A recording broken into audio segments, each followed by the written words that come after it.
ท่าน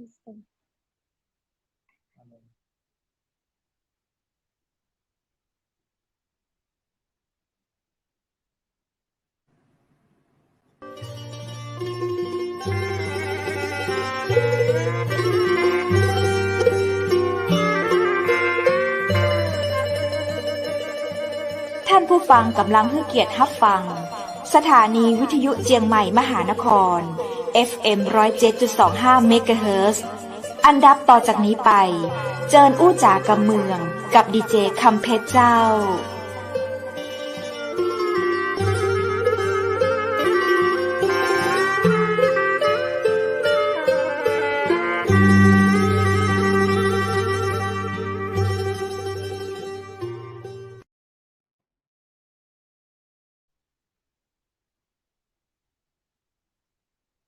สวัสดีเจ้าสวัสดีคุณผู้ชมที่ฮักและกระเติงหาจัดนักนะเจ้ายินดีต้อนรับเข้าสู่รายการอู้จ๋ากำเมืองต่างจังใหม่มหานครแพร่ภาพออกอากาศจากอาคารวังสิงห์คำอำเภอเมืองจังหวัดเชียงใหม่เจ้าคุณผู้ชมเจ้าวันนี้วันจันทร์ที่13เดือนธันวาคม2564ปีกับป้ากันเจ้นเกยนะเจ้าในเวลาดีๆจะอี้20 นาฬิกาถึง21 นาฬิกาเจ้าข้าเจ้าดีเจคำเพชรและทีมงานเชียงใหม่มหานครเจ้านำเรื่องราวดีๆมีสาระมาอู้มาจ๋าโดยกันนะเจ้าวันนี้นอกจากมีข้าเจ้าดีเจคำเพชรแล้วนะเจ้าก็มีดีเจน้ำอ้อยนะเจ้าเดี๋ยวเราเชิญดีเจน้ำอ้อยมาทักทายกันก่อนวันนี้ดีเจน้ำอ้อยมาแทนดีเจวุฒินะเจ้าดีเจน้ำอ้อยสวัสดีเจ้าอยู่ตังใดเจ้าดีเจน้ำอ้อยเจ้าสวัสดีค่ะ ที่เดิมค่ะม่อนดีเงเจาะ น้ำมันง้อสัญญาณ อ น่า ยู่ม่อน จะ เงาะที่เดิม เสถียร ม่อน อยู่ เงาะ เนาะอาจจะแบบบางทีเราอาจจะเน็ต เสถีย เรา ร อาจ ค่ะ จะ เสถียร ขาดๆหายๆค่ะแต่ว่าวันนี้แขกรับเชิญ VIP ของเราจะมาจากภาคกลางเนาะจะมาจากภาคกลางเดี๋ยวเน็ตเปิ้นน่าจะโอเคกว่าเราจะได้เดี๋ยวเราแจ้งเปิ้นไว้ก่อนว่าถ้าหากว่าเน็ตเรา2 คนหลุดหายไปเนาะเราก็ขออัน VIP ของเราอู้ไปหรือว่าจะเป็นพิธีกรแทนเราไปเลยอีกก็ได้เนาะดีเจน้ำอ้อยเจ้าวันนี้แขกรับเชิญของเราที่อยู่ต่างจังหวัดชัยนาทนะเจ้ามาค่อนข้างจะระหว่างกลางของประเทศดีเจน้ำอ้อยเคยไปจังหวัดชัยนาทก็เจ้าอ๋อเมื่อก่อนไปบ่อยค่ะไปบ่อย อื ไป ม ไปตรวจงานบ่อยค่ะเป็นเมืองที่ อ๋อ แปลกเราขับตรงถนน ใช่จะเป็นเส้นทางผ่านเนาะ เหมือนไม่ผ่านหมายความว่าคือแวะเข้าไปที่จังหวัดในตัวจังหวัดแล้วเนี่ยอ้อยมีความรู้สึกว่าเฮ้ยเป็นจังหวัดที่แปลกนะทำไมศาลากลางอะตั้งขวางถนนไว้เลยอะไรอย่างเงี้ยคือแบบ งั้นเดี๋ยวเราค่อยถามพิธีกรของเรา จะเห็น เนาะ ศาลาก เจ้า ลาง จังหวัดชัยนาทก็จะอยู่เลยจากกรุงเทพเส้นทางที่จะมาเชียงใหม่ประมาณนี้เนาะเดี๋ยวเราให้อันเจ้าของจังหวัดเปิ้นในพื้นที่มาเล่าให้เราฟังดีกว่านะเจ้าวันนี้คุณผู้ชมเจ้าฮู้ก็เจ้าว่านอกจากว่าจะเป็นคนชัยนาทแล้วนะเจ้าเปิ้นเป็นมาดามที่มีความสามารถค่อนข้างจะสูงมากๆเลยนะเจ้าข้าเจ้ายังบ่เคยเจอสัมผัสตัวแต่ข้าเจ้าสัมผัสเปิ้นจากการอู้จ๋าจากการได้เป็นเพื่อนต่างเฟซมาบ่กี่วันก่อนที่จะมาออกรายการนี้นะเจ้าข้าเจ้ารับรู้ได้เลยว่าเป็นแม่หญิงที่มีพลังค่อนข้างจะสูงมากคุณผู้ชมเจ้าฮู้ก็เจ้าว่าเปิ้นเป็นนายกสมาคมสื่อมวลชนเพื่อการท่องเที่ยวจังหวัดชัยนาทแล้วก็ยังเป็นผู้บริหารบริษัท9สยามฟินเลิฟมิวสิกเจ้าของรายการชื่นใจชัยนาทเนาะเจ้าของเพจชื่นใจชัยนาทที่ข้าเจ้ารักเข้าไปพอเมื่อวันตะกี้ก่อนจะมาอู้เนี่ยเจ้าแล้วท่านก็ยังมีธุรกิจส่วนตัวแหมและในวันนี้นะเจ้าเปิ้นจะมาอู้จ๋าให้เราฟังในเรื่องของเที่ยวชัยนาทได้อะไรมากกว่าคิดเหมือนที่ดีเจน้ำอ้อยเปิ้นบอกว่า ชัยนาทบ่ใช่แค่เมืองผ่าน มีอันหยังที่น่าสนใจเจ้า อันกะเดียวนะเจ้าเราจะให้เปิ้นมาเล่าสู่ให้เราฟัง โอกาสนี้ข้าเจ้าดีเจคำเพชรและดีเจน้ำอ้อยทีมงานจังหวัดมหานคร ขอเรียนเชิญมาดามแอลหรือว่าคุณสำรวยก่อเกิด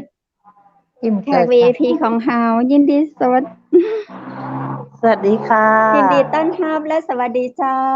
สวัสดี ค่ะ ค่ะ สวัสดีค่ะ มาดามแอลนะคะนางสาวสำรวยกิ่มเกิดนะคะ นายกสื่อมวลชนการท่องเที่ยวของจังหวัดชัยนาทนะคะ ค่ะ เจ้า แนะนำตัวก็คือพลังเสียงเปิ้ลนี่มาก่อน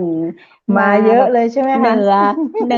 นือสองพิธีกรเลย มา ละ เต็ม เจ้า จะอันนี้ซบลงไปแล้ว เดี๋ยว นะ เขา คะ ขอเชิญแขก VIP ของเราอยู่ตังบน ค่ะ แล้วเดี๋ยวพี่เดี๋ยวดีเจกำเพชรอยู่ข้างล่างก็ได้ค่ะเดี๋ยวเชิญแขกอยู่ด้านบนเนาะเจ้า ตอนนี้ชัยนาทอากาศเป็นจะใดพ่องเจ้า ถ้าข้าเจ้า ตอนนี้ อู้กับ ชัยนาท เมื อา อง กาศ นี้ ปานกลางนะคะ ปานกลางนะคะ ไม่หนาว เจ้าม มากไม่ร้อนมากค่ะ อากาศกำลังดีค่ะ จ้ะ เจ้า เอ่อข้าเจ้าอู้กับเหนือกับเมืองเหนือนี่มาดามแอลจะฟังรู้เรื่องก็เจ้า ก็พอรู้บ้างค่ะ พอรู้บ้าง ถ้า ค่ะ บอกรู้เรื่องถามได้เล เค ย ย นะ เค เจ้าย เคยไปเที่ยว ย้อน ไป ถา ถ่าย ม ละครอะไรเงี้ย เคยไปค่ะ เจ้า เชียงใหม่น่ารัก คนจังหวัด ค่ะ กันนะฮักเจ้า ค่ะน่าฮัก เจ้า ค่ะ มาดามเมื่อกี้มาดามบอกว่าเคยมาถ่ายละครที่เชียงใหม่ เจ้า ค่ะ ก็แสดงว่ามาดามอยู่ในวงการของการทำละครเกี่ยวกับอะหยัง ค่ะ อะเจ้า เล่าให้ฟัง อ๋อ สักหน่ ก็ อยนะเจ้า ก็เป็นเจ้าของก้าวสยามฟิล์มเริ่มมิวสิกนะคะ ทางบริษัทเราก็มีจัดหานักแสดง มาดามตัวมาดามเองก็แสดงอยู่นะคะ คิวบูนะคะ โอ้โฮ ค่ะ คิด ค่ ดู ะ คือจะได้เจ้าคือเป็นตัวจริง เป็นตัวจริงเล่นบ่ใช่ stand in อ๋อ ไม่ค่ะ ไม่ค่ะ เล่นจริง เล่นจริงค่ะ โอ้ แล้วก็เรามีโปรดิวเซอร์ของเราที่มีผลงานนะดีมากเลยค่ะ จ้ะ เจ้า อย่างเช่นละครเรื่องหยังเจ้า เผื่อแฟนรายการเราจะได้ไปตามชม ในยูทูบมีฮื้อพออยู่มั้งก็เจ้า ของมาดามขายต่างประเทศเลยค่ะ อ๋อ ทำส่งให้กับ ค่ะ โอ้ แต่ทางรายการชื่นใจชัยนาทเรามีทาง เจ๋งมากเลย ยูทูบทางเพจเรานะคะ เที่ยวที่ไหน ติดตาม กินที่ไหน ได้ นะ นะคะ คะ เจ้า ดูในเพจชื่นใจชัยนาทได้นะคะ ชื่นใจชัยนาทเจ้า จ้ะชัยนาทของเรามีที่ท่องเที่ยวเยอะนะคะ น้องกุ๊กไก่คะ อย่างน้อยก็ เจ้า เรา อยาก มีสวนนก อยาก นะคะ ฟัง สวนนกของจังหวัดชัยนาทนะคะ สวนส้มโอขาวแตงกวาของจังหวัดชัยนาทเรานะคะ มาที่ไหน อ๋อ เที่ยวที่ไหนนะคะ มาที่ไหนเที่ยวที่ไหนนี่ก็หลวงพ่อธรรมจักรหรือวัดเขาธรรมมูลของเรานะคะ ซึ่งเป็นวัดประจำของจังหวัดชัยนาทเรานะคะ แล้วก็ยังมีอีกวัดหนึ่งนะคะ ที่ดังในขณะนี้หรือว่าดังมานานแล้วคือหลวงปู่ศุกร์นะคะ ถ้าคนไหนมาแล้วไม่ถึงวัดประคองนี่คือมาไม่ถึงชัยนาทนะคะ ค่ะ โอ้กับอนุโมทนาสาธุถึง ค่ะ ท่านตัวยนะเจ้า ค่ะ ข้าเจ้าก็ยังไปบ่ถึงจังหวัดชัยนาทเตื้อเจ้ามาดาม ค่ะ ดีมากๆเลยที่มาดามได้แนะนำไว้ตรงนี้เนาะเจ้า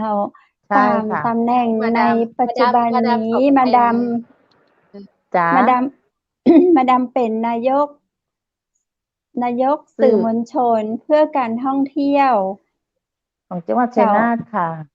ของจังหวัดชัยนาทก่อนที่จะ ใช่ มา ค่ะ เป็นนายกนี่จะได้เจ้ามีความเป็นมาเป็นไปจะได้ถึงได้มาเป็นนายกสมาคมการท่องเที่ยวนี้ได้ ค่ะแล้วก็เราเป็นคนที่จังหวัดชัยนาทเนาะเราก็รักบ้านเกิดเนาะ ใช่ เราไปทำที่อื่นมาเยอะแล้ว เราก็อยากกลับมาทำที่บ้านเราจังหวัดชัยนาทมีที่ท่องเที่ยวอะไรอีกหลาย ๆ อย่างนะคะ แล้วก็ยังมีอะไรหลายๆอย่างที่เราอยากนำเสนอนะคะ อย่างน้อยก็เป็นที่จังหวัดชัยนาทเนี่ยเที่ยวที่ไหนกินที่ไหนอย่างที่บอกไปเมื่อข้างต้นแล้วนะคะ แล้วก็สวนของจังหวัดชัยนาทเราเนี่ยก็ยังมีสวนส้มโอที่เราสามารถที่คนไหนอยากมาเราอยากจะพาลุยสวนนี่เราลุยได้เลยนะคะ ดูทาง YouTube ของเราก็ได้นะอย่างสวนพี่นรินทร์นะคะ แล้วก็สวนอีกหลายๆอย่างอีกหลายๆสวนที่เราถ่ายทำลง YouTube ลงเพจเราไปนะคะ เที่ยวที่ไหนกินที่ไหนไหว้พระที่ไหนนะคะทางจังหวัดชัยนาทเราเนี่ยทั้งโรงแรมนะคะโรงแรมที่เราท ถ่าย YouTube ไปแล้วนะคะ เป็นโรงแรมของโรงแรมเจ้าพระยาธารานะคะ ของเราก็เราถ่ายทำ YouTube ไปแล้ว ก็อันนี้ก็เป็นโรงแรมที่ติดแม่น้ำสวยนะคะ มาแล้วก็สามารถล่องเรือได้ไหว้พระเก้าวัดได้นะคะสถานที่ท่องเที่ยวของจังหวัดชัยนาทเรามีเยอะนะคะ เจ้า อย่างแม่น้ำ จ้ะ นี่เจอแม่น้ำอย่างเจ้า แม่น้ำเจ้าพระยานะคะ อ๋อแม่น้ำเจ้าพระยาอยู่ ใช่ ทาง ค่ะ ชัยนาทเจ้า ใช่ ใน ค่ะ เจ้ามีเขื่อนตัวมั้งก็เจ้า อ๋อมีเขื่อนสวยมากค่ะ ตอนถ้าน้ำเยอะๆนี่ก็เขื่อนสวยนะคะ ถ้าละน้ำระดับปานกลางก็จะไหล เราจะมีโรงแรมเจ้าพระยาเนี่ยจะมีเรือท่องเที่ยวนะคะ ท่องเที่ยวกับ อ๋อ ไหว้พระเก้าวัดอะไรอย่างเงี้ยค่ะ มีนะคะ อ๋อ จ้ะ อืมนอก แล้วสมาคม จาก ของ ขออนุญาต สมาคมของมาดามที่เป็นนายกอยู่ทุกวันนี้นะคะ เราก็ได้จัดเราได้มีสินค้าโอท็อปของเรามากมายนะคะ ที่เราจะนำเสนอ หรือว่าเนี่ยอย่างสถานที่ท่องเที่ยวเราก็มีนะเรามีกระเป๋าอย่างสวยๆมากเลยนะคะ เดี๋ยวเราจะให้ดูให้เป็นตัวอย่างนะคะ ว่ามาที่ไหนท่องเที่ยวที่ไหน ซื้อของฝากได้ที่ไหนที่ตึกของมาดามเลยนะคะเราจะสนับสนุนชาวบ้านนะคะ ที่ทำแล้วไม่รู้จะออกที่ไหน ทางสมาคมเราก็ได้ช่วยชาวบ้านเอาตะกร้ามาเลยค่ะเอาตะกร้ามาให้ดูเลยค่ะตะกร้าสวยๆเราก็มีนะคะ มีหลายอย่างดูที่ในเพจนะคะ อันเนี้ยที่ชาวบ้านทำนะคะที่ชาวบ้านทำนะคะ ที่ชาวบ้านทำเนี่ยมีหลากหลายนะคะอย่าง ใช้อะไรทำ ใช่ คะหวา ค่ะ ย อันนี้ เหร ก็ คะ ใช้เป็นไม้นะคะเป็นไม้ไผ่นะคะ อ๋อ ไม้ไผ่ที่ชาวบ้าน เจ้า ทำออกมา ทาง อ๋อ สมาคมเราก็ช่วยเหลือได้ให้เอามาตั้งที่ศูนย์เราหรือตั้งที่สมาคมเรานะคะ สมาคมเราก็จำหน่ายให้ได้นะคะ อันนี้ก็จะเป็น เจ้า ยาสมุนไพรนะคะ ไม่ใช่ยานะ เจ้า อันนี้เป็นสมุนไพรของอันนี้เป็นฟ้าทลายโจรนะคะ ที่เนี่ยที่ชาวบ้านเขาทำออกมานะคะ กำลัง อัน ฮิ เนี้ย ต ค่ะ ทานกันเจ้า ใช่ค่ะ มีอีกมากมายเลยนะคะ เป็นสมุนไพร ที่สมาคม ของชาว เรา บ้าน ที่ของฝากมีก็นะคะ เล็กๆน้อยๆที่ชาวบ้านก็ทำออกมาแล้วสมาคมเราส่งเสริมของการท่องเที่ยว ซื้อของฝากได้นะคะ เป็นอันกระเช้าแบบน่ารักนะคะ มีมากมายของสมาคมเรานะคะจ้ะ เจ้านี่ พูดไวไป คือส่วน จัดจำหน่าย ส่วนหนึ่ง ออนไลน์ ส่วน ด้วย หนึ่ง รือเปล่า ของ คะ ชัยนาทเนาะ จ้าส่วนหนึ่งของชัยนาท จัด ค่ะ จำหน่ายทางออนไลน์ด้วยหรือเปล่าคะ อ๋อจัดจำหน่ายค่ะ จัดจำหน่าย แล้วก็ยังมีสบู่นะคะ มีสบู่ของ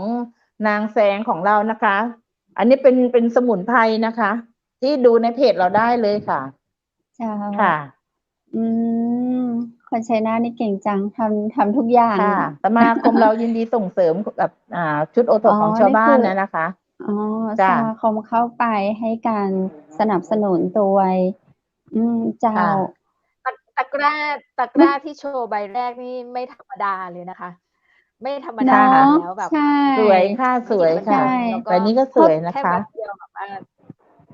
เมื่อก่อนเราเห็นแบบ ในเพจชื่นใจชัยนาทเรา ต้ มี นอ้อ นะคะ อะไร สนใจทักมาได้จ้ะ สวย มีพัดของ สวยครับ ผู้สูงอายุวัย90 กว่านะคะ พัดมีเลยค่ะ ขอพัดหน่อยค่ะ เป็น พัดเนี่ยเป็นของคุณยายนะคะอายุ90 กว่า แล้วท่านทำออกมา โอ้ ทางสมาคมเราก็ได้ช่วยเหลือคุณยายด้วยนะคะ เจ้า เนี่ยค่ะ ม อันนี้นะคะน่ารักค่ะ น่ารักมากเลยนะคะ โอ้โห วัย90 กว่านะคะ ท่านทำ ท่านยัง อ๋อ ทำได้แล้วแต่นี้สมาคมเราไปเห็น อ๋อ เราก็เลยเอามาจำหน่ายให้ เพื่อช่วยเหลือผู้สูงอายุนะคะ ค่ะ อ๋อ ทางเพจ ก่ ชื่นใจ เลย ชัยนาทเราก็ยังมีการช่วยเหลือนะคะ แจกของข้าวสารอาหารแห้งนะคะ เจ้า ที่ช่วยเหลือผู้ป่วยติดเตียง สมาคมเราก็ได้เข้าไปช่วยเหลือนะคะ อ๋อ จ้า แล้วทำอย่างแหมเจ้าทางสมาคมไม่ใช่เฉพาะในเรื่องของการ ดูแล้ว ท่องเที่ยวเนาะเข้าไป ค่ะ ช่วยเหลือในด้านอื่น ดูแล้ว ๆ การ ใช่ค่ะ ทำ แล้วก็ช่วยเหลือทางอื่นๆอีกนะคะ ค่ะ ของ ตอนนี้ ฝาก สมาคม ของที่ะลึ เราก็เชื่อมโยงจะช่วยเหลือเกษตรกรด้วยนะคะ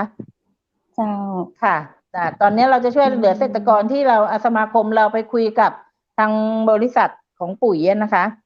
เจ้า ว่าเราจะทำยังไงที่เราจะช่วยชาวบ้านได้ กินที่ไหนเที่ยวที่ไหน อันแบบเนี้ยค่ะแต่นี้สมาคมเราเห็นเกษตรกรเนาะก็ทางสมาคมก็เลยไปคุยซื้อแล้วซื้อ20อย่างเงี้ยเราแถม10เลยค่ะสมาคมแถมให้เลยค่ะค่ะทักมาได้นะคะส่งได้ทั่วประเทศนะคะ โดยสมาคมของเราเป็นผู้จัดให้ค่ะทั่วประเทศเลยไม่เพียงแต่พี่น้องเกษตรกร ใช่ ชาวชัย ค่ะ นาทเท่านั้น จะเป็นเงินสดเงินเชื่อนี่คุยกันได้นะคะ สมาคมจะยินดีช่วยเหลือ เป็นเงินติดเราก็แถมให้นะคะ เพราะว่าเราไปคุยกับเจ้าของโรงงานเลยค่ะค่ะแล้วเราก็เห็นเนาะความสำคัญการท่องเที่ยวอย่างเงี้ยค่ะเที่ยวที่ไหนมาวัดประคองก็อย่าลืมมาไหว้พระนะคะเจ้า โดยหลักๆของจังหวัดชัยนาทนี่คือส่วนใหญ่จะทำอาชีพอย่างนะเจ้าของจังหวัดชัยนาทเราก็มีหลากหลายนะคะ อย่างน้อยก็มีทำสวนนะคะอินทผลัมก็มีนะคะ แล้วก็สวนส้มเราก็มีนะคะ แล้วก็มีสวนส้มโอนะคะมีอินทผลัมแล้วก็มีพวกมีปาล์มนะคะปาล์มที่มีการส่งออกทุกอาทิตย์เลยค่ะเราไปถ่ายทำดูในเพจเราได้เลยนะคะค่ะเจ้า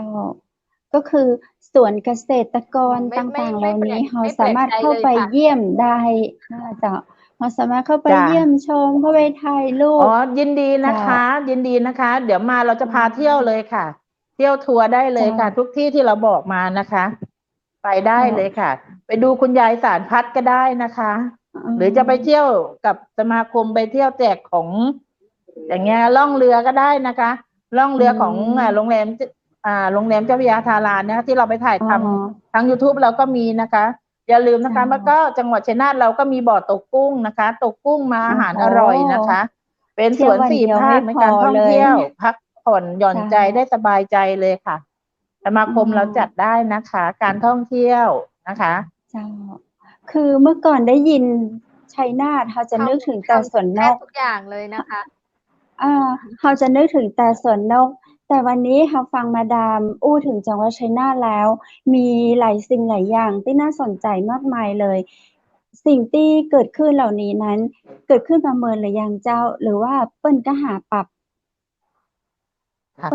ตอนนี้มาดามไม่ค่อยได้ยินนะคะเดี๋ยวมาดามพูดไปเรื่อยๆเลยกันแล้วนะคะเพราะว่าสัญญาณไม่ค่อยมีนะคะเจ้าสมาคมเราก็ยังยินดีช่วยเหลืออีกหลายๆอย่างนะคะ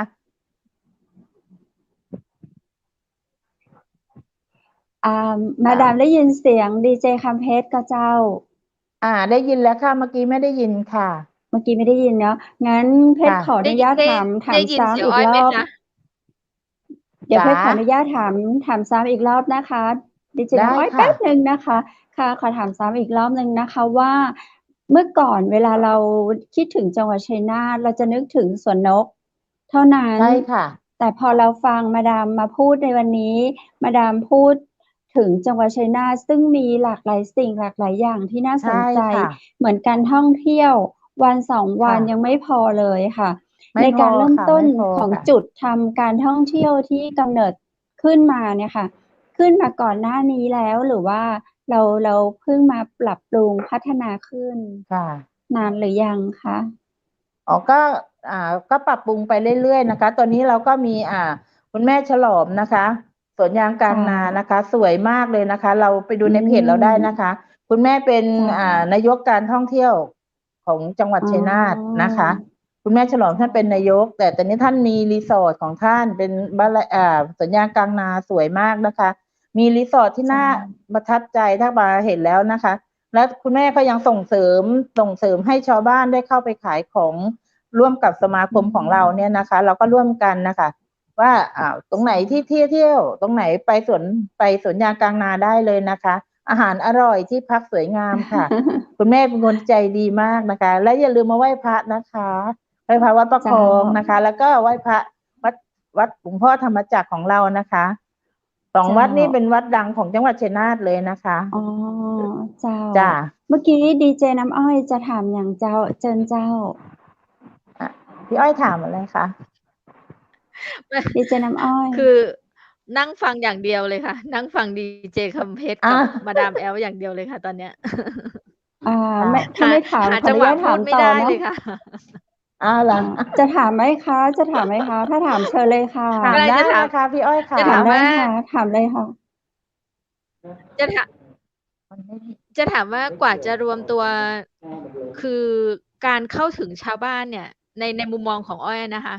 มันไม่ใช่เรื่อง ค่ะ ง่ายค่ะ มาดามแอล มันไม่ใช่ ใช่ เรื่อง ค ง่าย ่ะ ที่จะเข้าไปถึงใจเขาแล้วให้เขาให้ความร่วมมือกับเรา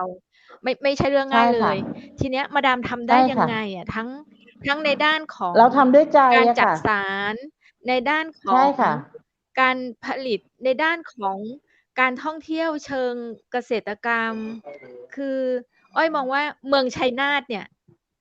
ต้องเป็นเมืองที่ตั้งใจไป เพราะมันไม่ ใช ได้เป็น ค่ เมืองผ่าน มันต้องเป็น เเมืองที่ มือง ต้อง ชัย ตนั้าง ท ใจ ก็เป็น มุ่ง เมื เข้อง าไป เล็ก ๆ อะนะคะ เป็นเมืองเล็ก ๆ แต่ ใช ว่า ่ ๆ กายภาพของชาวบ้านเนี่ย ที่เราเข้าถึงนะ ทุกวันเนี้ยนะคะ ที่มาดามกับทีมงานเข้าไปเนี่ย เราเข้าไปด้วยใจ เราเข้าไปหา ชาวบ้านด้วยใจ เราเห็นความเดือดร้อนของชาวบ้าน ผู้ป่วยติดเตียง ดูในเพจเราได้ เราก็ไปดูแลท่านนะคะ ถ้า คนไหนที่จะมาที่ชัยนาท อยากจะไปตรงไหน สมาคมยินดีนะคะ ถึงเราจะเป็นเมืองเล็ก ๆ แต่มีความอบอุ่นน่ะค่ะ ในจังหวัดชัยนาทเราอะนะคะ เจ้า ค่ะ ได้ แอว ไม่ แบบ ไม่ เต็ม ไม่ ที่ ไม่ เล แป ย ลก ยิ่ง ใจ ถ้า เล ได้ ย รู้จัก ถ้ายิ่งได้รู้จักมาดาม จะ ได้ รัก เจ ชัย อ น มา าท ดา นะ ม คะ ก็จะได้แบบ จะได้กำไรมากยิ่งขึ้น มาดาม ค่ วางแผนในอนาคตไว้ยังไงคะ? เกี่ยวกับการท่องเที่ยวของจังหวัดชัยนาทนะเจ้า ค่ะ ตอนนี้เราก็ สมาคมเรากับทีมงานของเรา เราวางแผนกันว่า 1 เนี่ย เราเห็นความสำคัญของชาวบ้านเป็นหลักนะคะ เชจ่วยเก้า ษตรกรนะคะ ตอนนี้ การท่องเที่ยวของจังหวัดชัยนาท เรามองเห็นว่า ตอนเนี้ยเราอยาก ตอนเนี้ยมันซอฟต์เรื่องโควิดไป ใช่ไหมคะ โควิดน่ะมัน ใช มานานมาก่ แล้ว แต่เนี้ยชาวบ้านเราทำเนี่ย ทำตะกร้าออกมา ไม่รู้จะจำหน่ายที่ไหน แต่เนี่ยสมาคมเราเล็งเห็นว่า ตอนนี้เราจะทำสินค้าแลกเปลี่ยนทุกจังหวัดนะคะ กำลังประสานงานกันอยู่ ตอนเนี้ยก็ให้ความ ทุกจังหวัดก็ ก็ให้ความร่วมมืออย่างดีนะคะ เพราะว่าชัยนาททำ ที่มาดามทำกันเนี่ย ทำด้วยใจ แล้วก็เข้าไปถึงชาวบ้านด้วยใจ เราอยากรู้ไหมว่า ตอนเนี้ยถ้าเราไม่เข้าไปชาวบ้าน เราจะไม่รู้เลยว่า คุณยายวัยตั้ง 90 กว่าแล้ว ถ้ามานั่งสานพัดอะ ยายจะไปออกที่ไหน น่าทึ่ง นะคะ ยายจะไป น่า ขาย ทึ่ง ที่ไหน มาก น่าทึ่ เนาะ งมาก เชียงใหม่มหานครก็ขอเป็นส่วนร่วมส่วนหนึ่ง ที่ ค่ จะ ะ ขอสนับสนุนในโครงการต่าง ๆ ของจังหวัดชัยนาทนะเจ้า จ้ะ ก็ ใน รายได้ตรงเนี้ยนะคะ ที่มาดามทำกับ ที่นายกทำตอนเนี้ยน่ะค่ะ บางส่วนนะคะ กำไรได้ที่บางส่วนเนี่ย เราจะเก็บไว้ช่วยเหลือผู้ยากจน หรือคนที่รากหญ้าอะค่ะ ที่ยังไม่ คนที่ยังเข้าไปไม่ถึงอะ สมาคมเราจะเข้าไป สมาคมเราท่องเที่ยวไปหลาย ๆ ที่ เราถึงได้รู้แล้วว่า ชาวบ้านเดือดร้อนตรงไหน ตัวนายกเองกับ จ้ะ ทีมงานเลขา กับรองนายก กับทีมงานทุก ๆ คนเลย ก็เข้าไปถึงเลย ไม่ว่าน้ำท่วมที่ลพบุรี เราก็ดูในเพจ เราสามารถเข้าไปช่วยเหลือ แต่เนี่ยแล้วความสำคัญคือชาวบ้านตอนเนี้ย ชาวบ้านทำของออกมาแล้วจะออกที่ไหน สมาคมก็ยื่นมือเข้าไปช่วย จ้ะ มาจำหน่ายให้ มาโฆษณาให้ขายในเพจ ถ้าคนไหน ผู้ใดซื้อนะคะ ในสินค้าของเราทุก ๆ ชิ้นที่เรานั่นไป ก็เหมือนการช่วยเหลือคนรากหญ้าที่เดือดร้อนน่ะค่ะ เราเห็น เจ้า สมาคมเราเห็นความสำคัญ เพราะว่าสมาคมเนี่ยท่องเที่ยวไปหลาย ๆ ที่ เข้าไปดูหลาย ๆ ที่ เราถึงเห็นว่า เราเข้าเอาใจเข้าไปเนี่ย ชาวบ้านเขาก็เลยเห็นว่า สมาคมเรา ตอนเนี้ยเราให้ความร่วมมือเขาทุกอย่าง เราไม่ว่าเราทำอะไรก็แล้วแต่ ชาวบ้านเขาก็จะ ให้ความร่วมมือเลยค่ะตอนนี้นะคะ เจ้า ค่ะ แล้วในส่วนของการปฏิบัติงานในยุคปัจจุบันนี้เนาะ เขา ค่ะ ก็เจอกันทุกจังหวัดอยู่แล้วในเรื่องของโควิดนะเจ้า ใช่ค่ะ ตรงนี้ก็เป็นปัญหาของทางชัยนาทด้วยเหมือนกันมั้งคะเจ้า ใช่ แล้ ๆ ทั่ ว วถึงค่ะ มาดามแก้ปัญหาตรงนี้จะได้อะเจ้า? แก้ยังไงนะคะ ถามว่าแก้ไหม แก้ยากไหม ยากมากนะคะ แต่เรา เจ้า เราค่อย ๆ แก้ตามจุด อย่างตอนเนี้ย อย่างโควิดเนี่ย คือทุกคนไม่มีอะไรเลย ไม่มีแทบจะกิน บางคนก็ โดนกักตัว ทางสมาคมเราก็เล็งเห็น เนี่ยมาดามเป็นคนที่ทำงานคือแต่งเพลงนะคะ แต่งเพลงขายเพลงเสร็จ เอาที่แต่งเพลงขายเพลง มาซื้อข้าวสารอาหารแห้งแจกชาวบ้านที่เดือดร้อนนะคะ อืม เราก็ เจ้า เนี่ยตรงเนี้ยสมาคมเราก็ทำตลอดเวลา ตอนนี้เราก็ช่วยเหลือเกษตรกรอย่างที่พูดไปแล้วอะค่ะ ตอนเนี้ยเราเล็งเห็นตรงนี้เราคือแก้ปัญหาค่อยๆแก้ปัญหา แต่ปัญหาของพวกเรามันใหญ่แต่เราไปมอบของให้เขาเป็นสินน้ำใจเล็กๆน้อยๆเนี่ยเขาถือว่าเขาดีใจอย่างที่สมาคมเราเข้าไปอะค่ะ เจ้า ค่ะ ยินดีด้วยกับคนชัยนาทเนาะที่ได้มี ค่ะ นายกสมาคมเก่งๆแบบนี้ตะกี้ข้าเจ้า ค่ะ ได้ยิน มาดามบอกว่ามาดามแต่งเพลงขายตวย ใช่ เพล ค่ะ งเจ้า อย่างเช่ ทุ น กแน เพ ว ลงหยั ค่ะ งอะเจ้า ทุกแนว โอ้ เลย โฮ ค่ะลูกทุ่ง ขาย อิน ให้ ดี้ ตา อะไร ม แล้วแต่ง ค่า หมดค่ะ ย ค่าย ค่ายต่า ค่าง ย ๆ พวกของพ อื วกกันอะไร ม อย่างเงี้ยค่ะ ก็ เจ บา ้า งทีก็ไปแสดงละครมาเล็กๆน้อยๆเป็นทำซีรีส์เล็กๆน้อยๆอะไรเงี้ย เราก็เจ้า เอาตรงนั้นน่ะมาช่วยเหลือ ถ้ามี อ๋อ งบประมาณอะไรตรงไหนก็บอกได้นะคะ เหมือนการช่วยเหลือจังหวัดชัยนาทเหมือนกัน เจ้า ค่ะ เนาะ เจ้า ค่ะ งบทางชัยนาทก็น่าจะเยอะอยู่ ไม่ ช่วย ก็ กั ไม่ น ค่อย พัฒ มี นา เท่าไรอะ ค่ะ แบบมา ต้ ดา อง มทำด้วยตัว เราต้อง ต ช่วยกัน ตัวพวกเรา เรา เอง ต้อง เลย ช่วย ค่ะ ต กั อน น นี้ กระตุ้น ใช่ ให้แบ เรา บ กระตุ้น ผู้ เศ ใหญ่ รษฐ ได้ กิจ รับ เนาะ รู้เนาะ ให้ ค ให้ ่ะ ผู้ใหญ่ได้มองเห็นภาพชัด ค่ เจ ะ นที่เราทำขึ้นมาแบบเป็นรูปธรรมขนาด ใช่ นี้ ค่ะ ค่ะ เดี๋ยววันที่ 18 นี้เราก็จะแจกอีก 1 รอบนะคะ แจกอะไรคะ? แจกข้าวสารอาหารแห้งให้กับ ผู้ อ๋อ ป่วยติดเตียง หรือผู้สูงอายุ หรือว่า เจ้า คนที่เดือดร้อนที่ยังไม่มีงานทำ แต่ตอนเนี้ย อ๋อ บัณฑิตตกงานทางสมาคมก็เล็งเห็นนะคะ วันที่ เจ้า 23 เนี่ยเราจะประชุมเรื่องเกษตรกรว่า น้องคนไหนที่ตกงานเราสามารถที่จะดึงน้องเข้ามาทำงานกับสมาคม โดย อื สมาคมจะหางานให้น้องๆ คือ 1 เนี่ย อย่างสบู่ อย่างสบู่ที่เห็นนะคะ เจ้า เราขายในเพจ หรือเราโฆษณาขายไป ตอนนั้นก็เป็นรายได้อีก 1 ที่ได้มา แล้วก็ที่ทางสมาคมช่วยเหลือบัณฑิตที่ตกงานเนี่ย วิธี เจ้า ที่ส่งเสริมเรื่องปุ๋ย ที่เราจะจำหน่ายออกมาเนี่ยค่ะ น้องไม่ต้องสามารถ เจ้า ไม่ต้องไปเดินหาหรืออะไรเลย แค่ว่าพ่อแม่ทำนา หรือจะเป็นเงินที่ติดก็ไม่เป็นไร สมาคมก็ยินดีช่วย ของเราแจกมาก เจ้า มาย อันนั้นก็เป็นรายได้ของน้องอีกส่วนหนึ่งที่สมาคมไปคุยกับ เจ้าของปุ๋ย หรือว่าโรงงานปุ๋ยอะค่ะ อันนี้ก็เป็นรายได้ของน้องอีกชนิดหนึ่งค่ะ ที่สมาคมทำอยู่ตอนนี้ค่ะ เพื่อจะแก้ปัญหา เจ้า แล้วก็คนไหนที่อยากขายของ มาดามก็จะมีส่วนหนึ่งที่มาดามเก็บไว้นิดๆหน่อยๆที่ว่าแต่งเพลงบ้าง เล่นละครบ้าง อะไรเงี้ย ก็จะเป็นทุนให้ทุนละ 1,000 บาท ที่จะให้มาขายหน้าตึกเราตรงสมาคมแล้วเนี่ย ทางเราก็ยินดีช่วยค่ะ เจ้า โอ้โฮ จ้ะ ฟังแล้วแบบ มาดาม ตึก เหนื่อยก็เจ้า อ๋อ เหนื่อยก็เจ้า ทำทุกวันก็เจ้า ไม่ ก็ ดู เรา ดู ก็ยิน ดู ดี ไม่ เนาะ เห ใน นื่อย เมื่อ นะ ว่า ค เรา ะ มา ดูแบบ อ๋อ ไม่ ก็มีความสุขค่ะ ดู คือพลังแห่งควา ดู ม ดู สุข แบบ เนาะ มีความสุ เว ข ลา แบบ เรา มี ได้ พ ท ลัง ำ อะ อะ ไร ค่ะ เพื่อ ค่ะ เพื่อคนอื่น เพื่อสังคม ค่ะ เขาก็จะ ส ยิ่ง มา เพิ่ ค ม ม พ เรา ลั ทุ ง กค ให้ น ก น่า ับ รัก เรา หมดเลยค่ะ ทุกคนยิน เจ้า ดีช่วยเหลือกันทุกคนเลยค่ะ ทำแจกข้าวกล่อง น้อง ๆ ก็ทำกันเป็นลมก็มีค่ะ เพื่อ โอจ้ะ โฮ ช่วยไปโรงบาลต่าง ๆ ดูในเพจเราได้เลยนะคะ อ๋อ ค่ะ เจ้า สิ่งที่เราทำมาเนี่ยเราทำจริง พูดจริง ทำจริงค่ะ เจ้า เนาะ เรา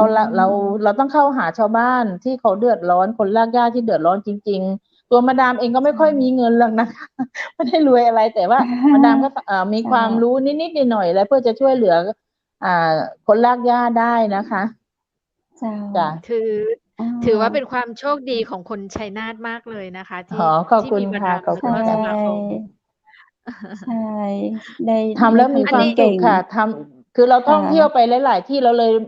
ลยไปมองเห็นว่า ชาวบ้านเขาเดือดร้อนจริง ๆ อะไรอย่างเงี้ย บางทีว่าจักสานมาแล้วน่ะ ไม้กวาดจะขายที่ไหน อะไรที่ไหน เราก็บอกให้เขาเข้ามาเพจชื่นใจชัยนาทเลย เดี๋ยวมาดามจะ เจ้า การันตีเลยว่าโดนมาดามแจ๋ว อย่างเงี้ยค่ะ เจ้า ก็จะบอกเขา แต่ทุกคนเขาก็ยินดีเอามาขายนะคะ เอามาขาย ตอนนี้ก็ขายพอมีรายได้กันบ้างแล้วค่ะ ตอนนี้อะนะคะ แต่เขาว่าชาวบ้านก็เลยทำกันมาเรื่อย ๆ ตอนนี้จ้ะ เปิดมานานหรือยังเจ้า ชื่นใจชัยนาท? อ๋อ ชื่นใจชัยนาทนี่เราเปิดมาก็หลายเดือนแล้วค่ะ ก็เป็นเกือบปีมั้งคะ ตั้งแต่ปีที่แล้วแหละค่ะ จ้ะ เจ้า ถ้าคิดเป็นเปอร์เซ็นต์นี่เราประสบความสำเร็จประมาณใดอะเจ้า อ๋อประสบความสำเร็จประมาณใดก็ประสบความสำเร็จนะคะ ที่เราทำกันอยู่นี่ถึงว่าเราจะไม่ได้งบตรงไหนมาอะไรมากมายแต่มันอยู่ที่ใจเราเนี่ยค่ะ เจ้า ใจเราสำคัญที่สุดค่ะ เจ้า ค่ะ อืม ก็ มัน ได้ พู เป็ ด น ถึง ที่รู้จัก พูดตรงนี้แล้วมันมีความรู้สึกมันเรายิ้มได้ ป ต ลื้ ลอดเวลา ม ค่ะ นะคะ มี มันมี ความ ความ สุข สุข ด้วย อะ เล ค่ะ ย เจ้า ค่ะ ใจเราเท่านั้นน่ะค่ะ ที่เราอยู่ได้ตอนนี้ คือโควิดอะมันมานานมาก ถ้าเราใจเราไม่นิ่ง ใจเราไม่สงบ เราก็ไม่สามารถที่เราจะไปช่วยเหลือคนที่แย่กับเราได้อะค่ะ เจ้า จ้ะ อ๋อ เราจะรอให้โควิดไป แล้ว ก็คงไม่ทันการเนาะ ดีเจน้ำ ใช่ อ้อย ค่ะ เชิญเจ้า เหมือนดีเจน้ำอ้อยจะ แล้ มี ว คำถาม แล้ว เชิญ ช่ว เจ้า ช่วง 2 ปีกว่าที่ผ่านมาเนี่ย อ่า มี อะไร เรี นะ ยก คะ ว่า พีย่ัง อ้ ไง อย อะ ข คะ ช่วง 2 ปีกว่าที่ผ่านมาเนี่ยค่ะ ในช่วงที่ ค่ะ โควิดเนี่ยค่ะ หลัง ค่จากะ ที่ชาวบ้านเริ่มได้รู้จักกับมาดามแอ๊ล เริ่มได้รับ ค่ะ การช่วยเหลือ แล้วชาวบ้านค่เองะ ก็ไม่ได้รอการช่วยเหลือจากมาดามแอ๊ลอย่างเดียว คืออ้อยเห็นสิ่งที่ทำเนี่ยก็คือว่า เขาทำของมาให้ขาย คือเขาเองก็ช่วยเหลือตัวเองด้วย มาดามแอ๊ลก็ใช่ เข้าไป ค่ ช่ว ะ ยด้วย แล้วอันเนี้ยมี ใช่ การประ ค่ะ สานงาน มีการประสานงานกับภาครัฐด้วยไหมคะ? อ๋อ ให้ทางสมาคมเราทำของเราเลยค่ะ เราเล็งเห็น แต่เนี้ยเร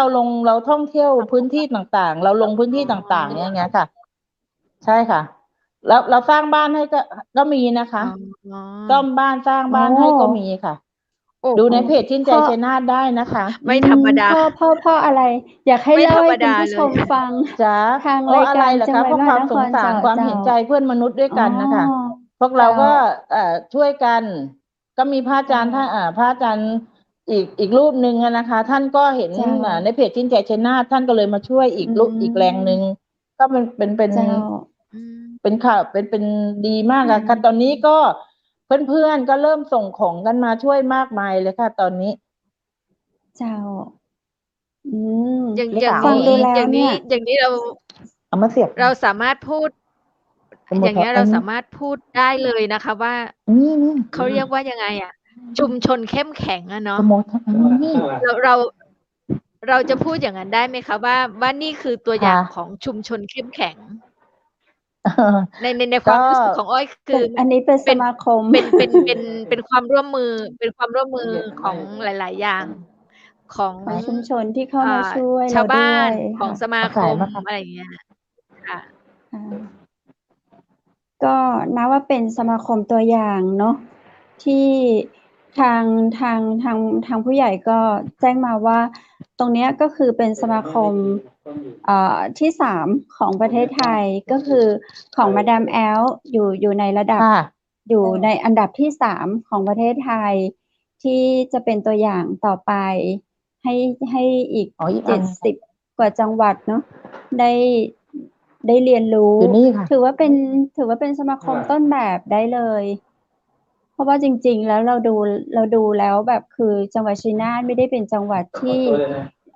เป็นจังหวัดท่องเที่ยวโดยตรงเหมือนเชียงใหม่ เหมือนสุราษฎร์ เหมือนภูเก็ต อะไรประมาณนี้เนาะ แต่ว่าทางสมาคม ไม่ สา ใช่ มารถ ค่ะ ทำได้ เดี๋ยว ทำได้ในมาในระดับที่ 3 ของประเทศไทย โอ้ ขอชื่นชม ไม่ เจ้า ธรรม ขอ ดา ชื่นชมนาแต๊เลย นายกสมาคมสื่อมวลชน เพื่อ ไม่ กา ธ ร รร ท่ ม อง ดา เที่ จ ยว ริง ๆ ไม่ธรรม เชิ ดาง จ ค่ ริง ะ เชิงปฏิบัติการท่องเที่ยวเนี่ย ในการ ขอ ส อ ร้าง ภัยท่า ภาน พ ผู้ ล ชั กษณ์ มด้ ด้า วย น นะ กา คะ ร พอดีแบตจะหมด ด้าน ค่ะ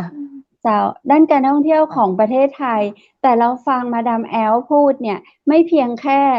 ในเรื่องของการท่องเที่ยวเท่านั้น สมาคมยังเข้าไปช่วยในด้านอื่น ๆ ในเรื่องของความเป็นอยู่ แม้แต่การเข้าไปร่วมสร้างที่อยู่อาศัย หาอาชีพ สนับสนุนส่งเสริมอีกหลาย ๆ ด้านให้กับผู้ประกอบการ ไม่เพียงจำกัดอยู่ในเรื่องของการท่องเที่ยวเท่านั้นเนาะ อันนี้ก็น่าภูมิใจเจ้า ขอ ข ชื่ อน อ ช ภัย ม นะ ด้วย คะ ใจ เมื่อกี้ขัด แต ข้ ๊ อง ๆ เล นิ ย ดหน่อย ค่ะ บ่เป็นหยังเจ้า อ๋อ เวลา ค่ะ ทำรายการสดจะมักจะมีเหตุการณ์ บ่เป็นหยังเจ้า ค่ะ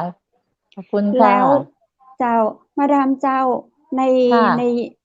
นับว่าเรามาทำในกิจกรรมยุคดิจิทัลนี้เนาะก็ถือว่าเป็น ค่ะ สิ่งที่ดีทำให้วันนี้ชัยนาทเชียงใหม่เราบ่ต้องขับรถมาหากันเราสามารถนำเสนอผลงานเราสามารถเอาพาร์ทของคุณ ค่ะ ยายอายุ 90 ปีให้คุณผู้ชมต่างเชียงใหม่ดูได้ แล้วก็คุณผู้ชมที่อยู่จังหวัดอื่นๆ ก็สามารถติดตามชม แล้วก็รับรู้รับ ค่ะ ทราบได้ ก็ถือว่าเป็นประโยชน์ในยุคของดิจิทัลนี้ก็น่าจะดียิ่งขึ้นนะเจ้า ค่ะ มาดามคิดว่าในอดีตกับในปัจจุบันความแตกต่างมีนักกว่าเจ้า ค่ะก็ ปอ ความ ใจ ความแต ใน กต่า ค ง วาม ก็ เป็นอ มี ดีต นะ กั คะ บเจ้า ค่ะ ก็คือคนในปัจจุบันคนในอดีตก็จะยึดติดแบบสิ่งเก่าๆตลอดเวลาเนาะ แต่นี้ก็ เจ้า ถ้าแบบตอนเนี้ยเพราะของมาดามจะเป็นยุคใหม่ๆใช่ไหมคะแต่นี้การเข้า เจ้า หาชาวบ้านตอนแรกก็คือเราก็จะเข้ายาก เพราะว่าชาวบ้านก็จะยึดติดสิ่งเก่าๆอยู่ตลอดเวลาอย่างเงี้ยค่ะ อืม แต่เราก็ทำไปด้วยใจอะค่ะเนาะทำด้วยใจแล้วชาวบ้านเขาก็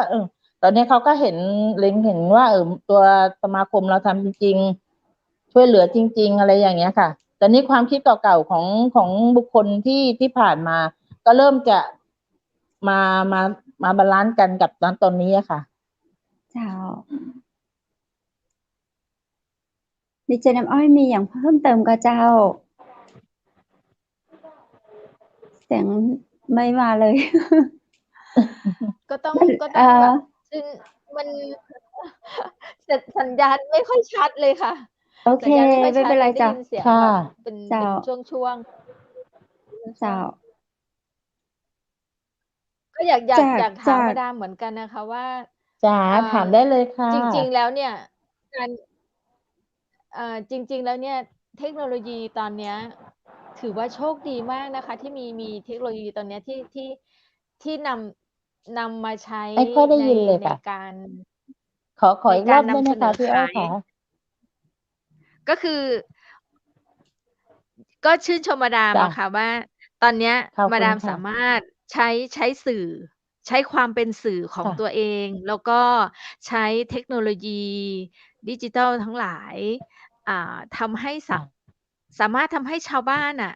ได้นำผลงาน ได้นำอะไรออกมานำเสนอสู่มวลชน สู่แบบ เรียกว่ายังไง สู่ท้องตลาด ทำให้ ค่ะ ทำให้สถานการณ์โควิดของแต่ละคน เรียกว่าน่าจะดี ค่ะ ขึ้นแทบจะทุกคนไหมคะ? ค่ะ ก็ตอนนี้ก็ดีขึ้นนะ ด้วยขวัญกำลังใจที่เรามีให้เขาอะค่ะ อย่างน้อยอะที่ของที่เราแจกให้เขาก็รู้สึกดีใจนะคะ เขาก็รู้สึกดีใจว่า ถึงว่ามันจะเป็นโควิด มันนาน ถ้าเราก็มัว โควิดแล้วอย่างนู้นอย่างนี้เราทำอะไรไม่ได้ มันก็ไม่ใช่ถูกไหมคะ แต่นี้สมาคมเราก็เล็งเห็นว่า อันไหนที่เราช่วยชาวบ้านได้ เราก็ไปพูดคุยให้เขารู้สึกดีขึ้น บางทีก็ไปร้องเพลงอะไรบ้าง อะไรอย่างเงี้ย ให้เขารู้สึกดีขึ้น อะไรอย่างเงี้ยค่ะ ค่ะ อืม ใช่ค่ะ คือไปร้อง เนาะ ไปร้องยังไงคะ? คือเราจัด ฮะ งานคอนเสิร์ตไปมอบความสุขให้เขา หรือว่า อ๋อ ก็ไป เราไปเจ ถ้า อ เกิดว่าเห็นยายแกนั่งทำอะไรกันอะ "คุณยา อ๋อ ยทำอะไรคะ?" อะไรอย่างเงี้ย เราก็ ก็ชวนคุ ก็ ย ช แล้ว วนร้อ ก็ งเพลเล็ก ๆ น้อย ๆ ก็ ง "ขอมือเธอหน่อย" อะไรอย่างเงี้ย โอค่ะ ้โประมาณเนี้ยค่ะ แกก็จะยิ้มต้อนรับ อะไรอย่างเงี้ย อ๋อ "คุณยายทำอะไรคะ?" เจ้า เราก็เราต้องเอาใจเราอะเข้าไปหาเขาอะ เขาถึงจะเจ้า ยอมรับเรา แต่คนเก่าๆอะเขาจะไม่ค่อยยอมรับ แบบยังไงอะ คนรุ่นใหม่ อย่างเงี้ย แต่เราต้องเอาใจเราเนี่ยเข้าไปหาเขาอะ เจ้า อันนั้นคือการแก้ปัญหา เดี๋ยวเนี้ยผู้สูงอายุก็เป็นโรคซึมเศร้าเยอะ ไม่ว่าจะผู้สูงอายุแล้วค่ะ ตอนเนี้ย อีกหลาย ๆ คนเลยค่ะที่เป็นโรคซึมเศร้าในตอนนี้อะนะคะ เจ้า เยอะอะค่ะ ตอนนี้เราก็จะทำยังไงเนาะ เราก็เข้าไปพูดคุย ไหนก็พูดคุยให้เขาว่า จะทำอะไร อย่างเงี้ย "คุณยายทำอะไร?" อะไรอย่างเงี้ย เราก็แบบไปร้องเพลงมั่ง อะไรมั่ง เล็ก ๆ น้อย ๆ อะไรอย่างเงี้ยค่ะ เจ้า มากก มา ว่า มาดามไปบ่อยไหมคะ ไปทุกวั บ่อน ยค่ะ ไป บ่อย สัป ค่ะ ดาห์ เข้า ละครั้ง เดือนละ เข้า กี่ แท ค บ รั้ง ทุกหมู่บ้าน เจ้า เลยค่ะ ตอนนี้ ทุกวัน ก็ถ้ามีเวลาวันไหน ถ้าไม่ไปงานเพลง หรือไม่มีการถ่ายละคร อะไรอย่างเงี้ยค่ะ เจ้า จ้ะ จะอั้น เรา ก็ ก็ คือ จะเข้าตลอดเวลาค่ะ เราก็จะเข้าไปหาตลอดเวลา อย่างผู้ป่วยติดเตียงนะคะ ที่อยู่ในเพ เจ้า จเรา อย่างเงี้ยนะ คุณยายก็ ใครก็ไม่ให้เข้าอะไร อะไรก็ไม่ได้เราก็บอกไม่เป็นไร มาดาม ไม่ให้ แอ เข้า ล บอกเดี๋ยวหนู มา เข้าเองอะไรอย่างเงี้ย ก็เราต้องใช้ใจเราบอกแต่คุณยายเป็นอะไรหรือเปล่าคะอะไรเงี้ยมาดามแอลนะคะ คุณยายเป็นอะไรบ้างยังไงบ้าง กอด อย่าง เล นี้ก็เลย ย เขาบอกว่า แล้วก็คุณยายวันนี้แต่งตัวสวยจังอะไรเงี้ยเราก็ใช้เจ้า จิตวิญญาณของเราที่เรามีอยู่ตลอดนะคะสมาคม เจ้า เราก็ยินดีนะคะ อย่างรองนายกกับเลขาแล้วเนี่ยจะลุยกันตลอดเวลาค่ะ จะไปกันไปก็ไปอย่างเงี้ยชวนกันไปก็ไป อันนี้คือ เรารู้แล้วค่ะว่ามันโควิดนะมันโรคซึมเศร้ากันเยอะเจ้าม ากมายเลยอะค่ะ ใช่ เยอะตอนนี้ เนาะ เราจะทำ เป็ ยั น งไงให้มันบางเบากับ เจ้า กับโรคตรงนี้อะค่ะ อืม จ้ะประมา เก่ ณ ง นี้ จัง แหละ เล ค่ะ ยเจ้าเขาวกมาในเรื่องของการไปแอวชัยนาท ค่ะ แห่งกรรมนะเจ้า ทุกครั้งที่เวลาเราไปเที่ยวแต่ละจังหวัดเนี่ยมาดามแอลสิ่งหนึ่ง ค่ะ เนาะนอกจากเรื่องของที่พักแล้วเนี่ยสิ่งที่เราจะคิดเลยก็คืออาหารการกิน ค่ะ ที่เช็คอินอย่างเงี้ยเจ้า อาหารตังชัยนาท จ้ะ อย่างแนะนำเจ้า ถ้ามาชัยนาทใช่ไหมคะว่ากินตรง เจ้า ไหนที่อาหารอร่อย ดูในเพจชื่น เจ้า ใจชัยนาทเรามีหลายร้านเลยนะ ห เจ้า ลายร้านเลยค่ะ อย่างบ่อ อย่า กุ้ ง ง เช่น ที่ห้วยกดนั่นเขาก็มีอาหารอร่อยนะคะ ไป เจ้า ชัยนา ไป ทต้อ ถ่าง ย กิน ทำ ป มา ลา ลง YouTube ก็มี ต้ ที่ อง ชั กิ ย น นา ปลา ทก็มีบ่อตะกุ้งแล้วก็มีปลานะคะมาสิงห์บุรีปลาอะไรที่อร่อยนะคะ ปลากดคังของเราก็อร่อยนะคะ ของจังหวัดชัยนาทเรานะคะ มีร้านกินปลาอยู่หลายร้านเลยอย่างน้องอย่างร้านริมร้านน้องดิวครัวแม่ดิวเนี่ยเขาจะมีอาหาร เจ้า ปลาหลากหลาย และอาหารรสชาติอร่อยราคา เป็น ไม่ อาหา แพ รสุ ง ข ค่ะ ภาพเลยเจ้า ใช่ค่ะ จ้ะ อ ถ้า ย่าง เราทาน พระ เสร็จ เจ้า แล้วนะคะ เราก็สามารถไปไหว้พระวัดประคองปู่สุขเราได้นะคะ อย่างถ้าจะไป อยู่ หลวงพ่อ ใกล้ ธรรมจักรก็จะมีร้านก๋วยจั๊บร้านก๋วยจั๊บเนี่ยเป็นร้านที่ชาวบ้านเขาขายอร่อยมาก20 บาทเองนะคะ ตอนนี้ อ้าว 20 บาทก็ยังมี บาท อยู่ ร้านก๋วยเตี๋ยว เจ้า ก๋วยเตี๋ยว10 บาทก็ยังมีอยู่ ตอนเนี้ย จริง ค่ะ เยี่ยม เจ้า ทานที่ไหน ที่ชั เที่ยวที่ไหน นาท อร่อย อ๋อ ดูในเพจชื่นใจชัยนาทได้เลยค่ะ 10 บาท 20 บาทก็อิ่มมันก็เจ้า ติดต่อที่มาดามแอลได้เลยนะคะ หรือที่เพจชื่นใจชัยนาทได้เลยค่ะ ใครไปชัยนาทนึกอะไรไม่ออกก็ให้นึกถึงมาดามแอล ใช่ค่ะ มาดามแอลยินดีนะคะ ยินดีพาไป โอ้โห ค่ะ สวยทั้งกาย สวยทั้งใจ แถมพลัง ค่ะ แบบยินดีที่ จ้ะ จะ ขอบ ต้ คุ อน ณ รั มา บ กค่ะ เจ้า เดี๋ยวทีมงานจังหวัดมหานครจะแวะไปแอลหาสักวันนะเจ้า ค่ะ นอกจากในเรื่องของการกิน อิ่มละ ไปไหว้ จ้ะ พระไปขอพรเนาะ ใช่ค่ะ มีที่อยากแนะนำเพิ่มเติมแหมก็เจ้า ถ้าอยากลุยสวนเราก็จะพาไปลุยสวน ว้า ที่ ว ส้มโอนะคะ เจ้า ของส้มโอชัยนาทของเราก็มีสวนพี่นรินทร์มีสวนลุงอำนวยนะคะ ลุงอำนวยเนี่ย อ๋อ สวนเนี่ยเขาจะเป็นชื่อดังของจังหวัดชัยนาทเลยค่ะ แล้วก็จะมีสวนปาล์ม ส้ม ข โอ อง ลุงนวย ใช่ค่ะ ซื้อกลับบ้านได้ มีสวน ด้ว ปาล์ ย มเราก็มีนะคะ เจ้า ของพี่ สวน ดาวรุ่งนะคะ สวนปาล์ม ชัยนาทเรามีค่ะ ตอน เจ้า นี้ สวนปาล์มนี่ ค่ะ คือไปเที่ยวชมถ่ายรูป ได้ ใช่ไหม ค่ะ เพ ได้ ราะว่า ค่ะ อินทผลัมก็มีนะคะเขาเป็น อ๋อ เป็นส่วนผ นี่ซื้ ส อ ม แล้ว ทาน ตอนนี้ ได้ เขาก็จะมีทุเรียนค่ะ ที่ มี สวน ทุ ของ เรีย พี่ น ดาว ส รุ่ง ว เนี่ย ย นะคะ โอ้ ใช่ โห ค่ะ ถ้าไปแถวชนบทก็ ครบ สวนส้มโอ เลย ของพี่ของพี่นรินทร์อีกที่หนึ่งนะคะ แล้วก็มี เจ้า ที่หัวดงอีกที่หนึ่งนะคะ เจ้า โอ้ มีห ทุกอ ลา ย่าย ง ๆ คร ที่ บ มา เล ก ย เลย นะคะ เรา ดีจั สาง มารถ เลย พาท่อง เนาะ เที่ยวได้เลยนะคะ เจ้า ข้าเจ้ามีคนมีแบบคนที่นับถืออยู่เจ้าสวนทำสวนเหมือนกัน ชื่อน้าวัน แล้วก็มีสวนของป้าโอ ไม่แน่ใจว่าทางมาดามจะรู้จักไหม ใครเอ่ย ก็ชื่อคุณป้านะคะ คุณป้าชื่อป้าโอ ก็ทำสวนเนี่ยค่ะทำสวนผลไม้ปลูกทุกอย่างเหมือนกัน แล้ว อ๋ ก็ อ เป็น น้าวั ของ น ป้าโอเป็นสวนผสมใช่ไหมคะ มัน ใช่ ส่วนผสมเขามี ค่ะ หลายอย่างอะค่ะ ใช่ค่ะ นะคะ ก็คือ ใช่ รู้ ค่ะ จักเมื่อเดือนก่อนก็เดือนที่ อ๋อ แล้วเขามา ค่ะ เยี่ยมค่ะ ก็จะมีน้าวานแล้วก็คุณป้าโอค่ะแต่ยัง ค่ะ ไม่มีโอกาสได้ไปไว้เดี๋ยวถ้าได้ไปเดี๋ยวชวนทีมงานไปแล้วก็ไปคารวะทางมาดามก่อนเลย ได้เลยค่ะ ทางสมาค เจ้าม ยินดีต้อนรับเลยนะคะ อยากให้มาเยอะๆอยากให้มาเที่ยวชัยนาทเยอะๆนะคะ เนาะ มาล่อง ให้ เรือก็ ท่อง ดี เที่ นะ ยว คะ เจ้า มา ล่อง ถือ เรือ สิ นี่ น เป็น ค้า จะ ข ใด องผู้สู เจ้าง อายุเราที่นี่ อ๋อ เที่ยวที่ไหนกินที่ไหนมาหาชื่นใจชัยนาทได้เลยจ้า มาดามเล่าเรื่องการล่องเรือให้ฟังสักหน่อยละเจ้า อ๋อล่องเรือเหรอคะ เจ้า มาได้เลยนะคะล่องเรือโรงแรมเจ้าพระยาธาราของโรงแรมนี้นะคะ เราสามารถล่องไปได้ตลอดของเส้นสายของแม่น้ำเจ้าพระยาเลยนะคะ ไหว้พระ9 วัดก็ได้นะคะ ท่องเที่ยวได้หลายที่เลยค่ะ ไหว้พระตรงไหนอะไรตรงไหน เราสามารถพาไปไหว้ได้ทุกที่เลยค่ะ แล้วไหว้พระยังไม่พอนะคะ เราจะพาลุยสวนด้วยค่ะ แล้วเราก็จะพาท่องเที่ยวไปที่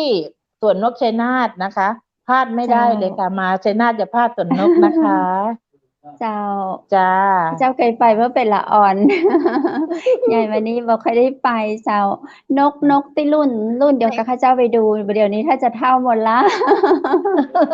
ใช่ค่ะ เจ้าเปิ้ลมีการปรับประยุกต์จากในอดีต จะได้พ่องนะเจ้า ก็ตอนนี้เราก็เนื่องด้วยโควิดเนาะแต่เนี้ยเราก็จะค่อยๆ เจ้า ปรับปรุงกันไปเรื่อยๆนะคะ อันไหน อ๋อ ส่วนไหน เจ้า ที่เราต้องเข้าไปดูในนั้นเลยว่าอันไหนส่วนไหนที่เราจะปรับปรุงเมื่อวันที่แล้วที่เราถ่ายลง YouTube ไปนะคะ อันนั้นก็สวยงามมากนะคะไปดูทาง YouTube ได้นะคะ ของสวนนกเรานะคะ ตอนนี้ก็เริ่มปรับปรุงนะคะ ตอนนี้ก็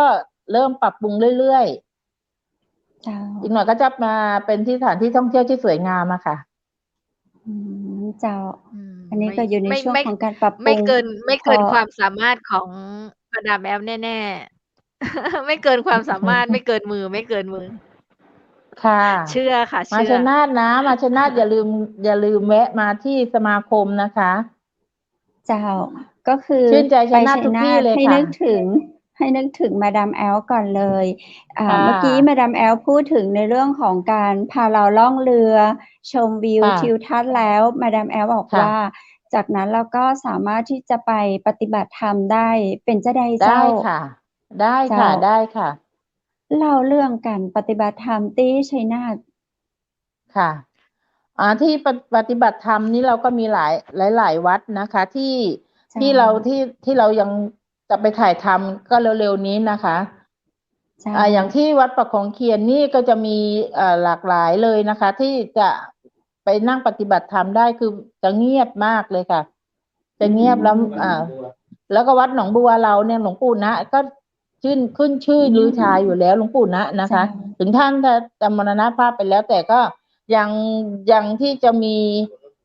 ลูกศิษย์ ชาวบ้านนะคะ ชาวบ้านก็ยังนำลงอยู่เหมือนเดิมค่ะ ปฏิบัติธรรมได้เหมือนเดิมค่ะ อืม มาดามแอลได้ไปปฏิบัติธรรมบ้างหรือยังเจ้า อ๋อไปค่ะ ไปค่ะ เล่าประสบการณ์ให้ฟังหน่อย อยาก ก็ ฟัง รุ่นก่อนนี้ก็จะเป็นคนใจร้อนนะคะทำอะไรก็ตอนนี้ก็ จ้ะ ได้ไปปฏิบัติธรรมที่ไปบวชชีนะคะ เจ้า ก็มาดามชอบทำบุญอยู่แล้วค่ะทำบุญไหว้พระอะไรเงี้ย ชอบอยู่แล้วก็ ถ้าเกิดไม่มีงานเลย ถ้าไม่ติดโควิด นี่เราก็จะนั่งสมาธิกันจะบวช3 เดือนอยู่แล้วค่ะ ปฏิบัติธรรม3 เดือนอยู่แล้วค่ะ โอ้โหเจ้า ค่ะ ก็คือไปที่วัดค่ะ อ่า มีหลายวั มา ด ดามจะไปปฏิบัติธรรมที่วัดคงเคียนนะคะเขาจะมีแม่ชี เจ้า มาบวชกัน แล้วก็จะมีเป็น อ๋อ เป็นห้อง อืม ทำทุกปีอะค่ะ อนุโมทนาสาธุ แต่ว่า2 ปีนี่ เจ้า คือด้วยโควิดอะค่ะ เลยไม่ได้ทำแต่เราก็ยังไปนั่งกันอยู่อะค่ะ อ๋อ เจ้า ค่ะ น่าสนใจเนาะชัยนาทมีอะไรมากกว่าที่ ค่ะ คิดจริง ชัยนา ๆ ท อย่าง มี ที่ อะไร เขา ที่น่าเที่ยวอีกเยอะ ถึงจะเป็นเมืองเล็กๆ แต่เป็นเมืองที่อบอุ่นนะคะ ใช่ นี่เขาให้หัวข้อเรามาคือ เที่ยวชัยนาทได้อะไรกว่าที่คิด แต๊ะๆเลยเจ้า เนาะ ค่ะ ตอนแรกคือยังข้าเจ้ามองเห็น แค่สวนนก ดีเจน้ำอ้อย มองเห็นว่าศาลากลางเป็นจั่งใดก็เจ้า ดีเจน้ำอ้อย อ๋อ ดีเจ เคย น้ำอ้อย เคยขับรถ เจ้า ไปแล้วมีความรู้สึกแบบ ถ้าเราขับรถหันหน้าเข้าสารกลางเนี่ย มันจะเหมือนสารกลางขวางถนนอยู่เลย อย่างเงี้ย แบบ อ๋อ เรา ค่ะ มีความรู้สึก สา ว่า รกลางจะขวางแบบ ยาวมากเลย ใช่ ๆ ใช่ค่ะ ๆ ใช่ เป็นจุดเด่น ๆ เพื่อจะให้ทุก ไม่ คน เค เห็ ย น เห็ ว่าน นี่ ที่ไหน สาร เล กลาง ย จังหวัดชัยนาท เด่นมาก เด่นมาก เด่นมากจ เด่น ริง ๆ ค่ะ อ้อยไป เด่ อ้ น อย เลย ฮ ค่ะ ตกตะลึง ตก ตก ตะ ตะ ลึง ลึ ใน ง ค เล วาม ยค่ะ ใน ใช ความสวย มี งา แน ม ว มีแน ตึก ว ใหญ่ คิด มั ตอน ดู ที่ อลัง วาง การ แผนอะไรมาหรือเปล่าคะมาดา ค่ะ ม ก่อนที่ ถ้า จะ ถ้า ทำสาร จัดส ก วน ลา นก ก็ ง จะไปจัดตรงนั้นน่ะนะคะ อ๋อ ค่ะ เจ้า จะเดินสายตรงนั้นเลยค่ะ อืม เจ้า รู้จักกัน สา ไป มารถ รู้ จ จัก อด กัน รถ มา ยืนกลาง อยา ถ ก นน หันหลังให้สาร อก ยา ลาง ก ได้เลย ค่ะ ฟัง ได้ ดี ค่ะ เจ ทุก อ ปี อยาก ก็ ฟั จะ ง จัดกิจกรรมสวนนกตรงนั้นน่ะค่ะ เจ้า ดู ดี ใน เล ทาง ย ยูทูบ เอา ได้ ไว้ เลย เดี๋ น ย ะ ว คะว่า สว เจ ย้ งาม า แค่ไหนตอนที่เราจัดน่ะค่ะ เจ้า เราถ่ายทำ ยิ ล น ลง ดี ยูทูบ เจ้า แล้วค่ะ ทางเพจเราก็มี เจ้า ตอนยูทูบเราก็มีจ้ะ อยากฟังมาดามอู้ต่อเจ้า แต่วันนี้ถึงช่วงสุดท้ายของรายการเราแล้วละ จะใดก็ ค่ ต้อง ะ ขอขอบคุณมาดามคนงาม คนเก่งนะเจ้า เก่งแ ขอบ ต๊ คุณ ๆ เลย ค่ะ ข้าเจ้ายอมรับเลย ขอเป็นลูกศิษย์ และขอเป็นน้องนะเจ้า ขอมาดามเป็น idol ค่ของข้าเจ้า ะ ตัวย จะเรียนแบบมาดามแหมหลาย ๆ อย่างเนี่ย ฟังแล้วแบบ โอ้โฮ พลังเยอะมาก ค่ะ เจ้า จะได้ตั้ง ก็ เจียงให มี ม่ ท มี ม หา งาน น ที่ ค ดี ร ด้วยค่ะ เราทำคน อ๋ เดียวไม่ได้เนาะ อ ถ้าทีมงาน ใช ไม่ดี ่ วันเนี้ยก็ขอแนะนำนะคะ ขอแนะน เจ้า ำรองนายกนะคะ เจ้ ขอแนะนำรองนายกก่อนเลยค่ะ รองนายกบอก เจ้า ไม่ดิ อันนี้น้องเลขาเรานะ นี่ คะ ข้า ว่า เจ้า น้า ก็ ขา กำ โจ ลังจะ เรา บ น อี่ ก ช่วยงานได้ทุกอย่างเลยนะคะ สวัสดี ช่วย เจ งา ้า นได้เย ข้า อะ เจ้า มากเลย ข้าเจ้า ข้าเจ้ากำลังจะบอกมาดามว่า ช่วงสุดท้ายของรายการแล้ว ขอเชิญมาดามเนาะ ฝากอะหยังถึงต่างจังหวัดมหานคร ป่าทีมงานมาแนะนำให้รู้จักหน่อยแล้วเจ้า ท่านรองตะ เดี๋ยว กี แล้วถ้ามี บ่ โอ ต้อง กา ล ส บ เดี๋ยว หน้า จะไป เนาะ นะคะ ค่ะ แนะน เดี๋ยว ำ ถ้า แนะ มี นโอ ำหน้าก าส จอตรง จะ นี้ ไป ก็ได้ ไป เจ้า เยี่ยมน้องกับน้องกุ๊กไก่ ถึงสถานีเลยค่ะ แล้วก็เดี๋ยว ยิน ไป ดี เยี่ยม เลย พี่ เจ้า สาวคนสวย เจ้า พี่ แต่ น้ ใน ำ โอ อ้อย กา นะ ส คะ เสียงก็หวา ใน น หวาน จานน้ำอ้อยจริง ๆ เลยนะคะ เดี๋ยวเราจะไปเยี่ยม ขอบคุณ แล้วก็ไป ค่ะ เที่ยวหานะคะ แล้วอย่าลืมนะคะ อย่าลืมมาเที่ยวชัยนาทนะคะ อย่าพลาดสวนนกของชัยนาทนะคะ เจ้า มาดามเจ้า เมื่อกี้ยังบ่ทันได้เห็นทีมงานของมาดามเลยเจ้า ขอเปิ้นให้ชมแหมกำเหรอเจ้า เมื่อกี้รู้สึกว่ามีท่านรอง แล้วก็มีโพรดิวเซอร์มากับเจ้า ทักทายหน่อยเหรอ? ชัยนาทใส่เสื้อ3 ชุด ได้ยินแต่เสียง ยืนข้างหลังเลยค่ะ ยืนข้างหลังมาดาม เลยค่ะ ยืน ไม่ ข้าง ค่ ห อ ลั ย ง ได้ มา ยิ ดาน ม เล เลย ย ค่ ค่ะ ะ ขอดูสักครึ่งใบหน้าหล่อ ๆ หน่อย ยืนข้างหลังมาดามกันเลยได้ไหมคะ? มาดามแนะนำหน่อยค่ะ ค่ะ แนะนำทีมงานให้ อ๋อ คุณ แน ผู้ ะ ช นมได้ ำที รู ม้ จั งาก ห น น่อย อ๋อ ค่ะ ได้ค่ะ ได้ค่ะ เชิญ วันนี้มาอยู่ 2 ท่านน่ะค่ะ เชิญรองเขา เจ้า อยากเห็นรองนิดหนึ่ง โพรดิวเซอร์ ท่าน ของ ร เรา อ เก่ง ง มา ส ก วัส นะ ดี คะ ค่ะ ค่ะ รอง สวัสดี ท่านร ส อง วัส ส ดี วัส ค่ะ ดีค่ะ อ ค่ะ ยู่ไหนคะ? ท่านรองไม่ อยู่ เห็น นี่ เลย ค่ะ อันนี้ท่านรอง ท่าน นะ ร คะ อ รองนายกค่ะ ท่านรองส เป วั ็ ส น ดี โพรดิว เจ้ เซอ า ร์ของบริ โอ้ ษัท โฮ เราด้ว ส ย วัสดี ค่ะ เจ้า ท่านรองชื่อ ส ห วั ยั ส ง ดีครับ เจ้า? ดีเจกุ๊กไก่ พี่น้ำอ้อยนะค ยิ รั น บ เจ้า ยินดี ได้ยิน เจ้า เสียงผมไห ท่าม น ค ร รั อบ งชื่อ ได้ยินชัดเจนเจ้า ได้ยินค่ะ ท่านรองชื่อหยังเจ้า? ขอหูนิดหนึ่ง ขออนุญาตนะครับ เผื่อจะได้คุย เจ กั้ า น ใช่ ท่านรองชื่อหยังเจ้า? ครับ ท่านรองเจ้า ท่านรองชื่อหยังเจ้า? อ๋อ ผม 1 เดียวครับ ผมจบ 1 ม เดี ช. ยว ครับ พี่กุ๊กไก่ครับ อ๋อ บ้านเดียวกันเลยเจ้า ครับ จ้า สีม่วง เจ้า บัดเดี๋ยวนี้ท่านรองอยู่ชัยนาท ครับ เป็นรองสมาคม สื่อมวลช คน รับ เพื่อ เป็น การ รอง ท่อ นาง ยก เที่ ครยับ ว โอ้ เจ๋ง ขอบคุณเจ้านักนะเจ้า โอกาสหน้าเราปากันแหมนะเจ้า ได้ ขอบ คร คุณท่านั บ รองเจ้า วันหลั ย งิ เรี น ยนเชิ ด ญนะคี รับ เที่ยวชัยนาทเนาะ พี่น้ำอ้อยด้วยนะ เจ คร้ า ับ ขอบคุณครับ เช่นกันเจ้า ต่างจังหวัดก็ เดี๋ ยิ ยว นดีต้อนรับนะ เดี๋ยว เจ้า หน้าทุเรียน โพรดิวเซอร์ ขอ เดี๋ยวหน้า โพร ทุ ค่ะ เรียนจะไปบุก ขอโพรดิวเซอร์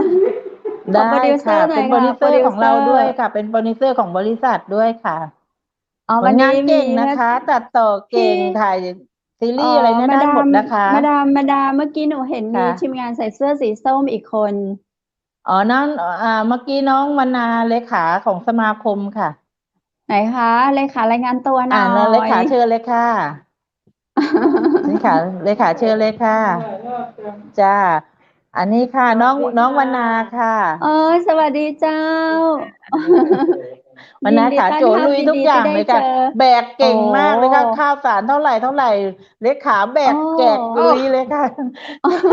อนุโมท ทีม นาง าน บุ เรา ญด้วย ค่ะ เก่งมากงานเก่งจริง ค่ะ โอ้โห คือมี เดี๋ยว ให้คุณ น้อง ยาย โอกาส คุณ หน้าย าย มาชัย พลั นาท ง กันนะคะ เดี๋ยวเราจะพาทีมงาน เจ้า ไปเที่ยวเชียงใหม่นะคะ ยินดีเจ้าสำหรับวันนี้ จ้า ข้าเจ้า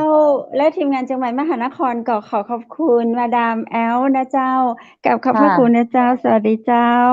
สวัสดีค่ะ โอกาสหน้าป้ากันแหมเจ้า ค่ะ สวัสดี ขอบคุณ ค่ะ ค่ะ ขอบคุณพี่อ้อยนะคะสวัสดีค่ะ ขอบคุณค่ะ ดีเจน้ำอ้อย ได้ฟังเปิ้ลแล้วเนาะ ความมีพลังของเปิ้ลเนี่ยรู้สึกว่าเมื่อตอนที่เรายังบ่ได้เจอนายกสมาคมท่าดีเรารู้สึกว่าเราเป็นแม่หญิงที่มีพลังคนหนึ่ง แต่พอมาเจอเปิ้ลแล้วเรารู้สึกว่าเราเป็นแบบ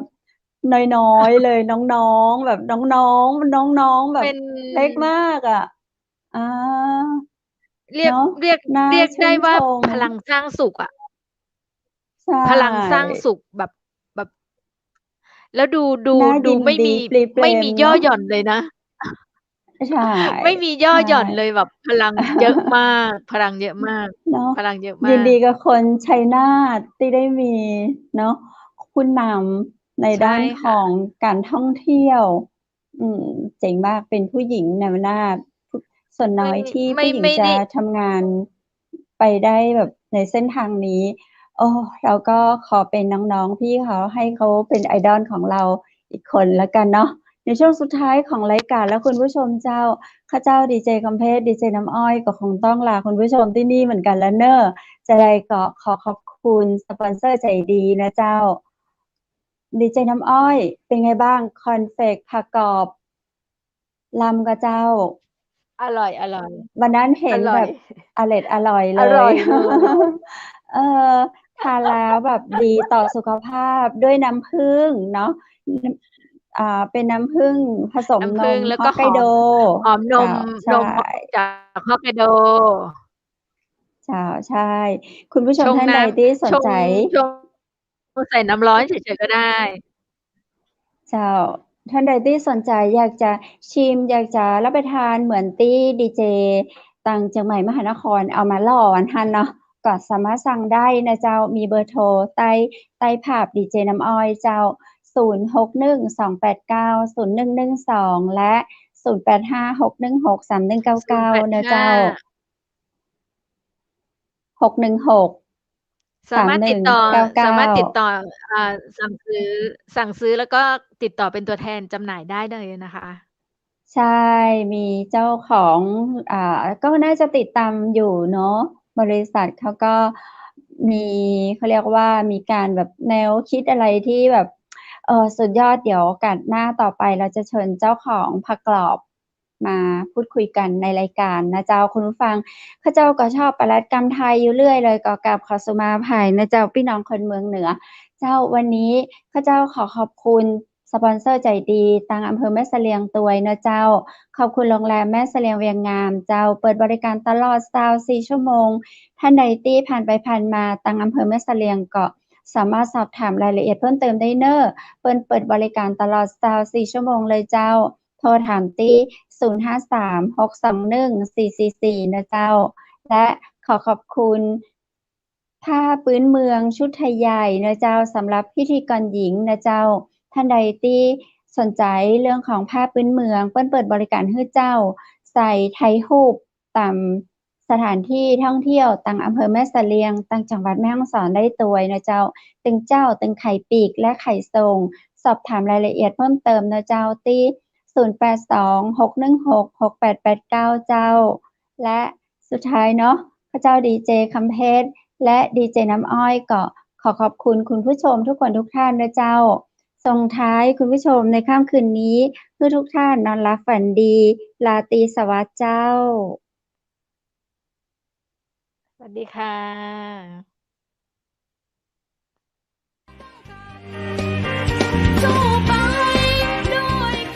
สถานีวิทยุเจียงใหม่มหานคร 107.25 เมกะเฮิรตซ์ขอแสดงความห่วงใยและเป็นกำลังใจให้ทุกท่านในช่วงการระบาดของโรคโควิด -19 ในครั้งนี้ เพื่อลดความเสี่ยงควรสวมหน้ากากอนามัยทุกครั้งล้างมือเป็นประจำขอให้อยู่ที่บ้านให้นักที่สุดด้วยความปรารถนาดีจากหมู่เฮาเจ้าเจียงใหม่มหานครสนับสนุนโดยกาแฟโกแม็กคอฟฟี่และโรงแรมแม่เสรียงเวียงงาม โทร 053-621-444 และ 081-595-2883